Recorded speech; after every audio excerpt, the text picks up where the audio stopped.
E esse momento nós deixamos de viver. E esse é o momento, essa é a hora, essa é a experiência. E outra vantagem de não se ter certeza. Por exemplo, eu estou acostumado a, em um certo rio, dar um mergulho em certo lugar. Se por força das circunstâncias, ou pela minha certeza, eu pegar uma autoconfiança e não verificar, o que nós fazemos?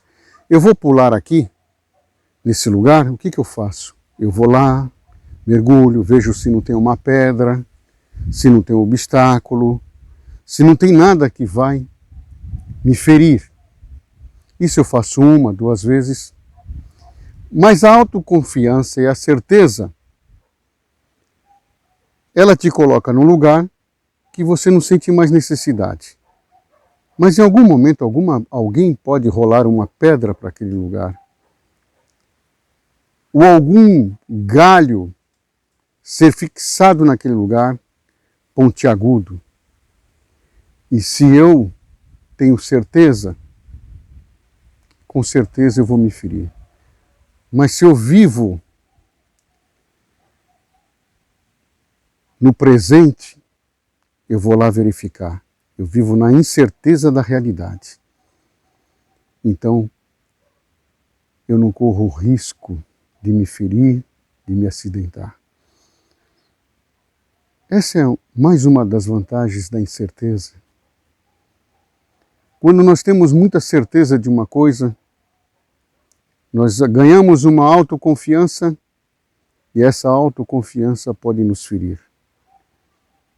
Alguém já disse que naquele trecho de rio, se você entrar todos os dias, ele nunca vai ser o mesmo, porque as águas estão sempre correndo ali. E nós também nunca somos os mesmos. Sempre estamos em mutação, sempre estamos mudando. Então isso faz parte. Então essa pandemia, ela fez ruir muitas coisas que nós achávamos que era estável. As pessoas hoje já sentem dificuldade de prospectar um futuro, seja de uma semana, um mês, e não sabe se amanhã estará vivo. Essa incerteza, ela é benéfica no sentido de nós nos atermos à instabilidade da vida, à incerteza da realidade. Pois assim nós respeitamos mais os nossos semelhantes. Pois essa certeza ferrenha e toda essa estabilidade ilusória que se busca foi causa das diferenças de classe, de raça. Quando se colocou uma circunstância, um status, rico, pobre, milionário, mas diante da morte não existe mais diferença entre o rico, o pobre e o milionário. Diante da morte iminente, não existe o mais bonito, o mais feio, o mais sábio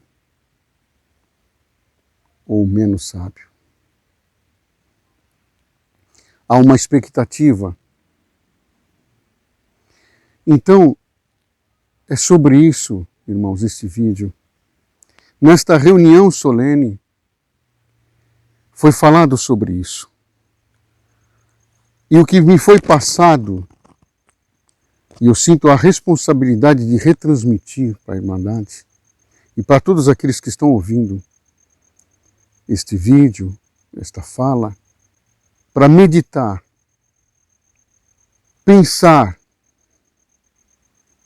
repensar. Não é ter medo. Ah, eu vou morrer. O irmão está falando que nós estamos todos prestes ao final. Outra coisa que foi falado. Não existe final, final, final. Não existe isso. Quando fala final dos tempos, final do mundo, o novo céu, uma nova terra, significa que existe o final de um tempo e o início e o recomeço de uma outra era, de uma outra perspectiva de vida, de uma outra consciência. Isso sim, nós estamos prestes a uma grande mudança. Eu ainda fiz um vídeo sobre a circuncisão do 8º dia. Sempre falei para os irmãos, quando Jesus disse, eu sou o Senhor do sábado, ou o Senhor do 7º dia, que nós estamos vivendo o 7º dia. E que o 8º dia da circuncisão é quando será extirpada totalmente a consciência carnal. Essa consciência materialista, parcialista, faccionista, divisionista. E entra uma forma de pensar mais holístico, mais abrangente.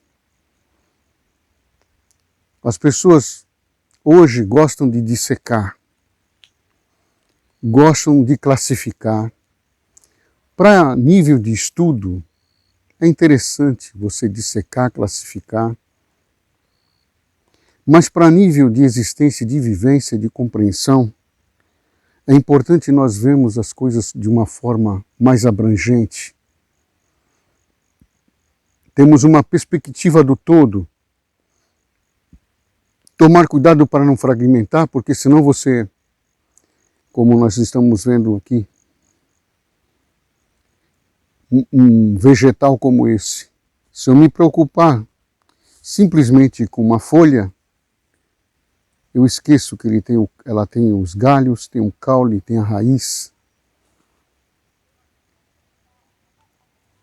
Então, está chegando um tempo que nós vamos começar a ver as coisas de uma forma mais abrangente, mais real. Estamos saindo da ilusão, estamos saindo da ficção, do engodo e entrando numa realidade. É um momento glorioso. Glorioso. Então, isso foi falado. Em algum momento, no final, um daqueles anjos, né? Vamos dizer assim, para os irmãos entenderem que não estava conversando numa reunião com alguém aqui na Terra, mas com essa egrégore celeste que participa da nossa vida na Terra. Alguém pode agora dizer aí, o que esse irmão está... Qual a fundamentação desse irmão? Aonde ele tirou isso, que existe uma egrégora? Então, vamos lá. Quando Jesus transfigurou no monte, apareceu 2 homens que tinham vivido na terra, Moisés e Elias. E eles conversavam com Jesus a respeito dos acontecimentos que estavam ali para suceder. Um dos assuntos que eles falavam com Jesus era até sobre a sua morte. Os irmãos sabem que era a morte de cruz.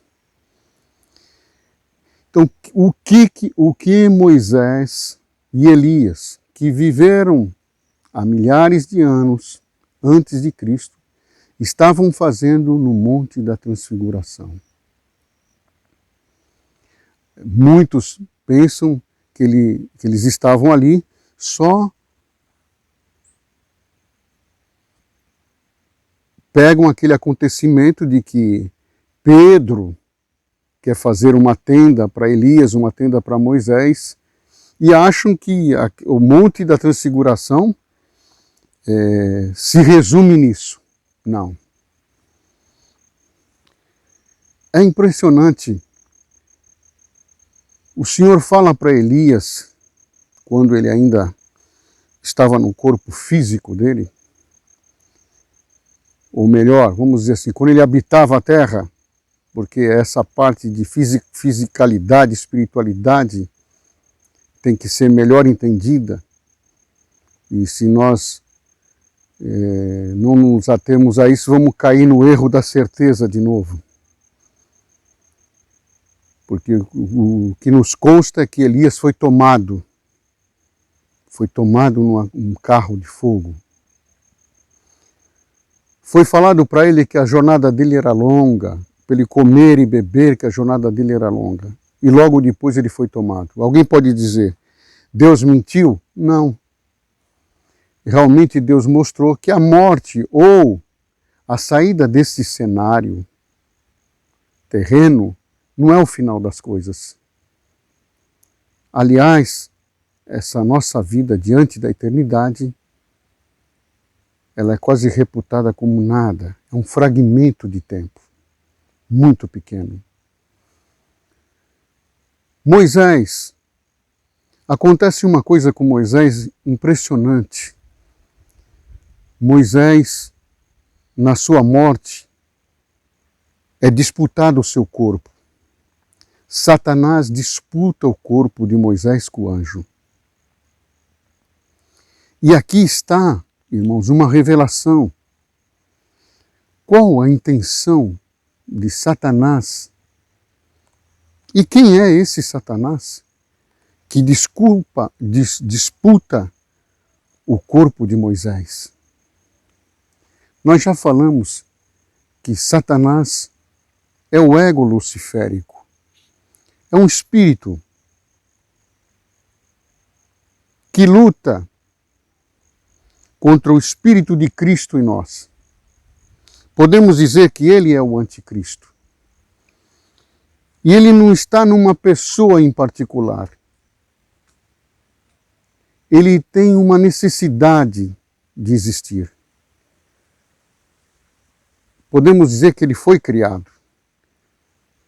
Porque através dele, do tentador, existe, irmãos, um crescimento em tudo. Através das trevas, nós conseguimos vislumbrar as estrelas. Através do mal, nós conseguimos compreender a dimensão do bem. Então, há uma necessidade. Todavia, ele não brinca em serviço. Assim como esse vírus que procura se perpetuar, trabalhando, intrinsecamente por uma mutação para conseguir se perpetuar. Assim também as trevas, esse espírito, também procura se perpetuar. E o nosso desenvolvimento está em vencermos. Por isso que no livro de Apocalipse aparece nas cartas várias citações: ao que vencer darei a coroa da vida, ao que vencer lhe darei do maná celeste, e assim por diante, ao que vencer. Então nós estamos neste mundo para vencer. Está acontecendo uma guerra. O nosso corpo é a arena. E aquilo que parece que é a nossa guerra é a guerra de Cristo. É Cristo contra o anticristo. É a luz contra as trevas. É o bem contra o mal. Então, por isso que Satanás, esse espírito do ego luciférico, daquele que quer ser reconhecido, se achar melhor, ser dono de tudo, submeter a todos, ser rei, né? Trazer todos cativos aos seus pés. Esse é o ego luciférico. Ele queria usar o corpo de Moisés para submeter as pessoas. E o anjo, essa egrégore que nós falamos, que vive nos bastidores da vida, mas é tão real quanto nós, que tem um compromisso com o nosso desenvolvimento, com o desenvolvimento da humanidade, repreendeu Satanás. E o corpo de Moisés foi livre daquela possessão. Então, hoje, muitas vezes nós pensamos que isso só aconteceu com Moisés. Hoje, o nosso corpo está sendo disputado pelo Cristo e o anticristo, pela luz e pelas trevas. Eu já comentei com os irmãos que existe nessa experiência terrena uma linha oblíqua. Daqui para cima é cristificação, daqui para baixo é satanização. Se nós nos entregarmos a essa dissolução, às desigualdades, aos desrespeitos, às insanidades, à promiscuidade, essas diferenças de classe, de raça, a maldade, estamos nos satanizando. Estamos perpetuando a vida de Satã em nós. Mas quando começamos a ouvir, perceber a luz, honrar a luz, ter prazer na luz, ter prazer no Espírito Santo de Deus, nós estamos numa ascensão de cristificação. Como Jesus disse, assim como eu sou um com o Pai, vocês também serão um comigo e com o Pai. Eu sou o primogênito entre muitos irmãos. Então ele está dizendo que se ele é um Cristo, ele vai ter muitos outros irmãos Cristos.